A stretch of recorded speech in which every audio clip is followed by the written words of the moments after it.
Okay, we're excited to have Bucky McMillan with us. Bucky coming back to the SEC and back to Birmingham, or I guess I should say to the SEC and back to Birmingham. Bucky attended Mountain Brook Elementary School, just up the road, less than a mile from this hotel. He was a standout basketball player at Mountain Brook High School and at Birmingham Southern College. And he came into town last night to have the advantage of looking so good by visiting his traditional barber here in town.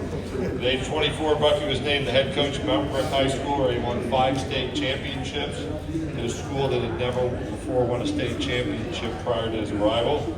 He honed a style of play at Mountain Brook High School labeled Bucky Ball. So I admit to not paying a lot of attention to local high school basketball, but I knew that moniker because it was a fast, aggressive, and high-scoring form of basketball. Bucky left his mark on the high school realm, and that includes having 3 of his former assistants coaching across the state in Mountain Brook, Coleman, and Huntsville. In April of 2020, that Bucky Ball moniker moved a few miles, I think that's west of where we are right now, to Samford University. And after making that jump from high school directly to being a head coach at a Division I university, he took Samford to its first NCAA tournament since 2000. He had 4 straight 21 seasons and earned Southern Conference Coach of the Year 3 straight years. Welcome to the podium in his first year leading Texas A&M, Bucky McMillan. Make some noise.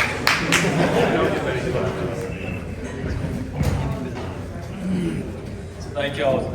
It's good to be back in Birmingham for a second. I actually was telling this to Garth a second ago that I lived up here on Peacock Lane, which is like a mile from here, and I would walk to elementary school with a basketball in my hand about every single day. And Mountain Brook Elementary is about half a mile from here, and I would walk right by this spot with a basketball. So coming back here and being a part of SEC Media Days, seeing a lot of familiar faces is great, and I appreciate all the local people who showed up, and see some of y'all, and I saw Kevin here today, been covering us for years, and people from Texas A&M, thank you very much, and the national media obviously for covering us. It means a great deal to us, and you know, I hear there's not as many athletic directors in the house today or yesterday, because we're in the middle of football season, and our football program is rolling right now. We're a top 5 team in the country, but by God, we got Trev Alberts, our AD here, man. We appreciate it. So who says Texas A&M in a football and a basketball school? So thanks for being here today, man. Look, I was joking with someone a second ago when I saw John Calipari take the Arkansas job, and he said, look, we just got hired. I met with the team, and there is no team. And I laughed at that, and then they said, be careful what you wish for. They ought to say, be careful what you laugh at, because I get hired in April, and it was a weird set of circumstances with the House settlement coming on, and a lot of players getting the portal, a lot of players taking advantage of the opportunities out there, and coaching turnover mid-April, and last Power 5 job open, and didn't have anybody on the roster yet.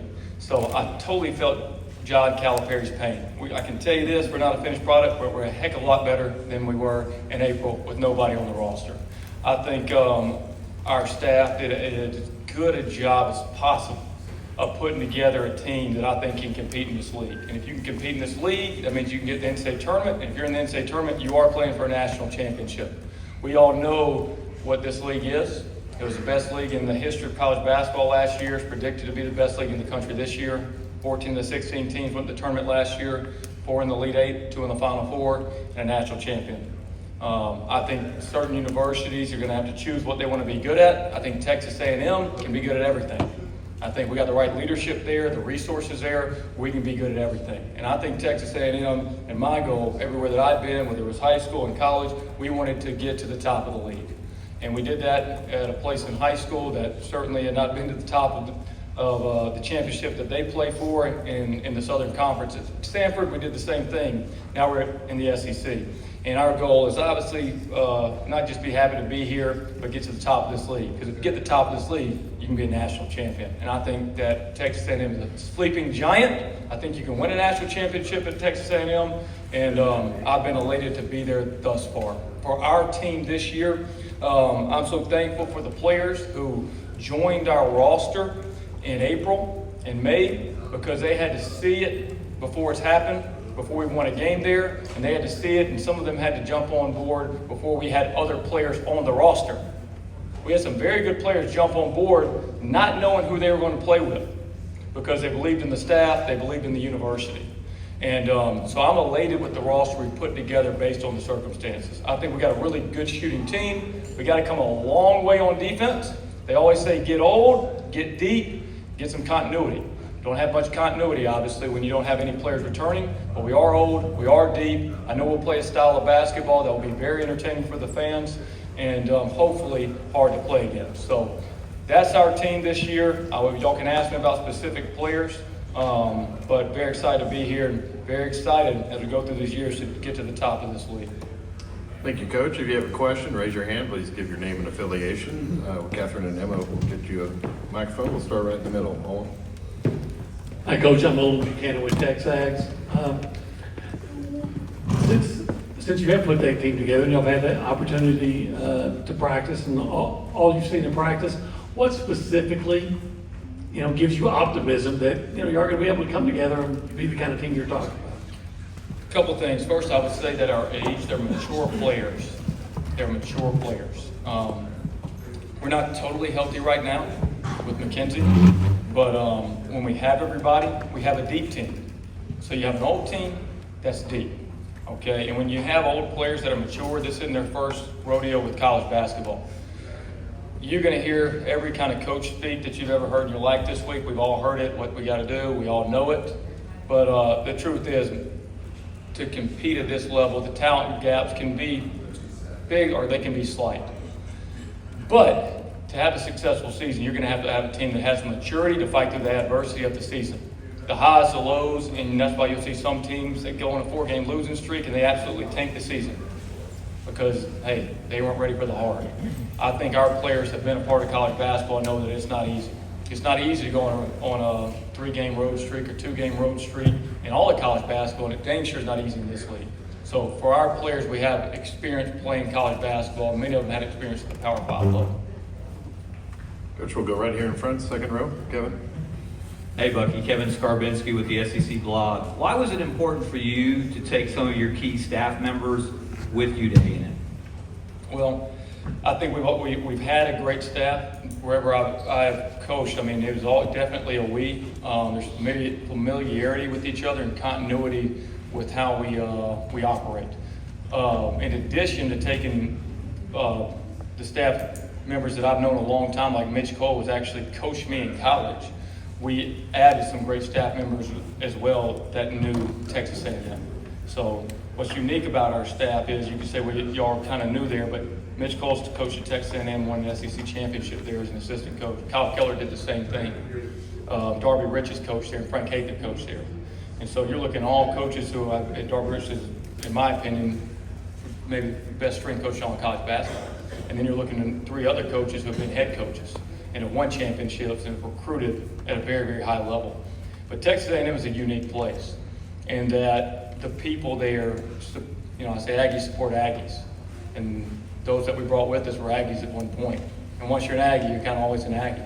And so that staff right there was able to quickly tap into the fan base at A&M, and we needed that in a short order because this day and age of college basketball, things move quick, and we need to rally the fan base very quickly to help us build a roster.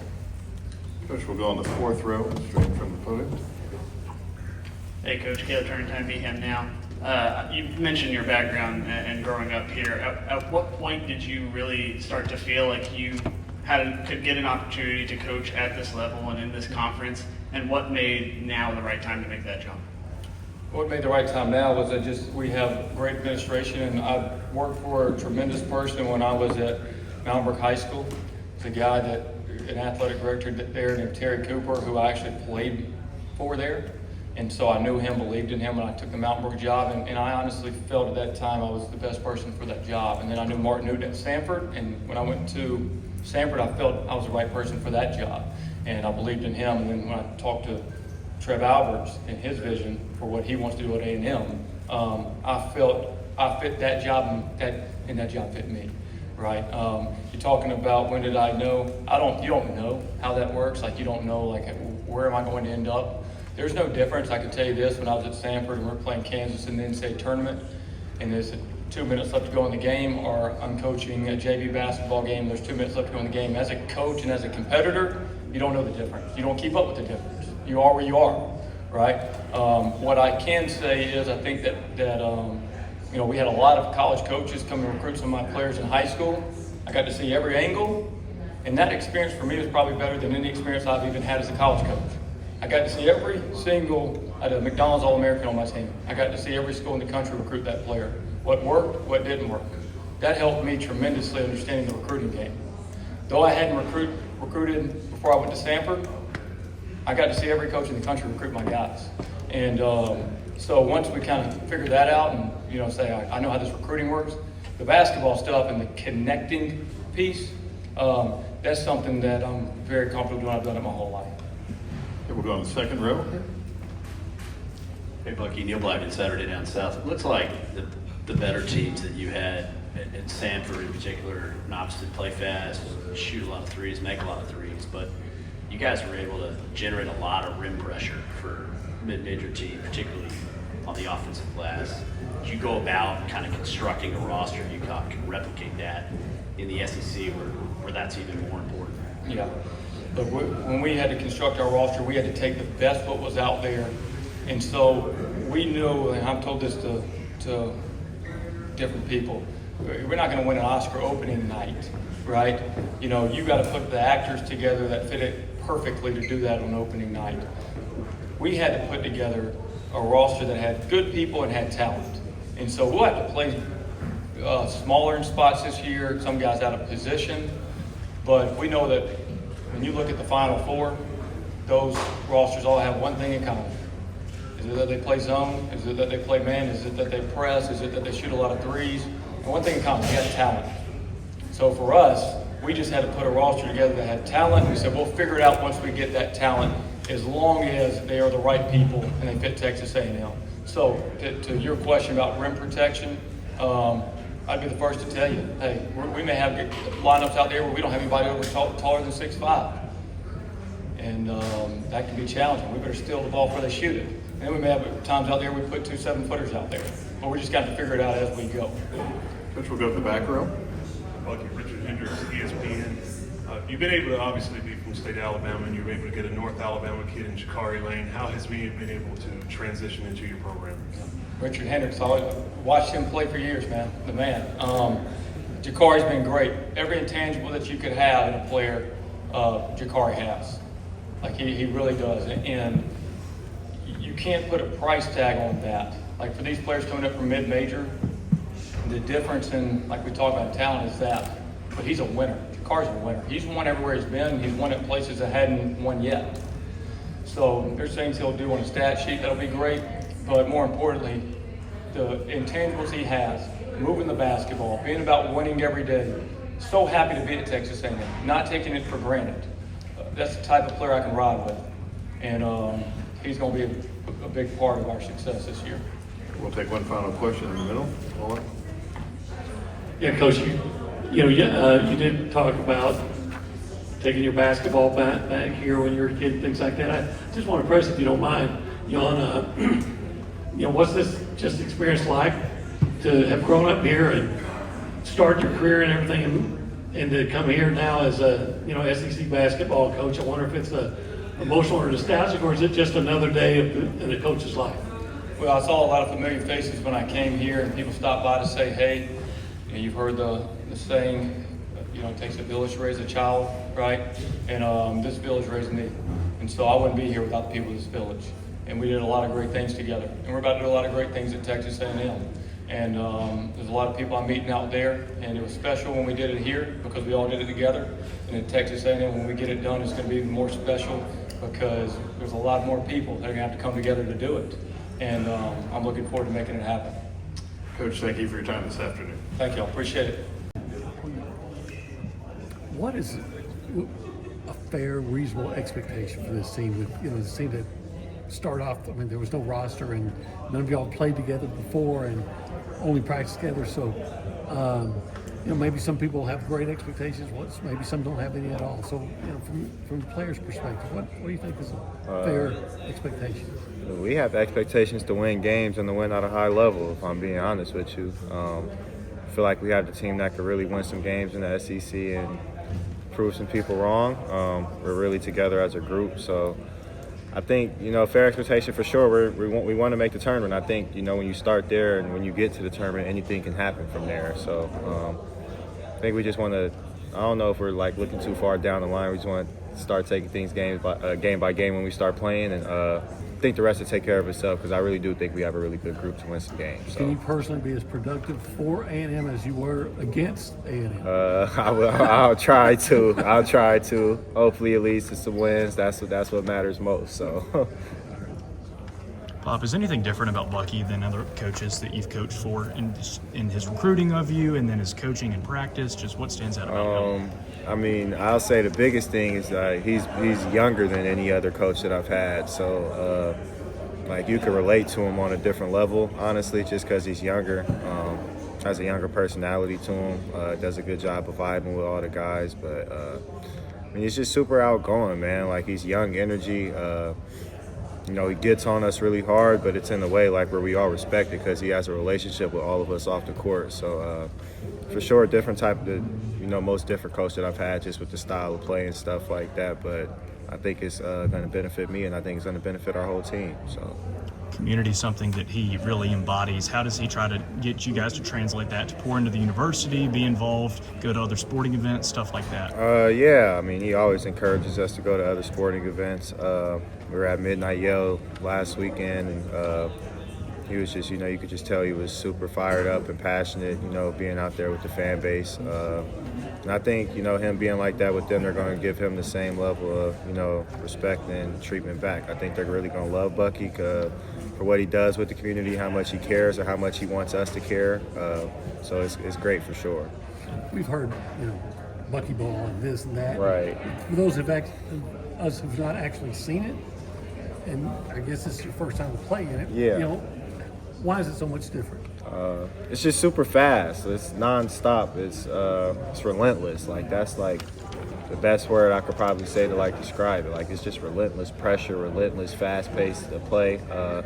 We're gonna play fast the whole game. We're gonna get up a lot of threes, and we're gonna press a lot. We're gonna try to wear teams down. When you're getting pressed the entire game, when I say the entire game, I mean the entire game. There's going to be very few possessions where we don't press. It's just different to play against. So just the fast pace and relentlessness of the style of play we have, I'll say that's the best way to describe Bucky ball. So. Had you heard the term before you started looking for schools? Nah, not until I met him, honestly. Did Ty Davis tell you anything about him? Yeah, for sure. Ty told me Bucky's a great guy, that I would love playing for him. He had nothing but positive things to say about Bucky, and me and Ty are super close, so that was good to hear from him. How does that style of play accent your game? I think it's going to be great for my game. The faster you play, the more threes you could get up, and the more open shots you'll get. So, I think with my game and just the areas that I've matured and the areas I'll keep maturing, only playing for Bucky is only going to help me, so for sure. First got here, we asked him to do a Bucky impression, and he did that, and everybody was like, I have no idea what that means, because they just didn't know that. I feel like the more we call it out, the more he consciously exactly. Mackenzie, tell me a little bit about your decision to go to A&M, and what about Coach Bucky and the school sold you on being an Aggie? I feel like Texas A&M is unmatched, with the fan base. Probably one of the biggest colleges in America. 80,000 people there, so that's a big fan base, a lot of support. And the coaching staff, everybody's so genuine, real people over there, so it was an easy decision to make. And then he talks about you a lot, and I think about where he's been, and he's always kind of had to have a first domino fall. And you were one of those guys that trusted him and trusted his recruitment. So what was it about it that kind of sold A&M, that sold you on Bucky? Because he leans back on those guys who have been those first dominoes to be pillars of his success at Mountain Brook and his success at Samford. So you have the opportunity to do that here. Yeah, he just spoke a lot about how unselfish we're going to be, the amount of team ball we're going to play, and how we're going to win at a high level. So, very attractive pitch, and I feel like he's gonna stand true to his word, and so are we as players.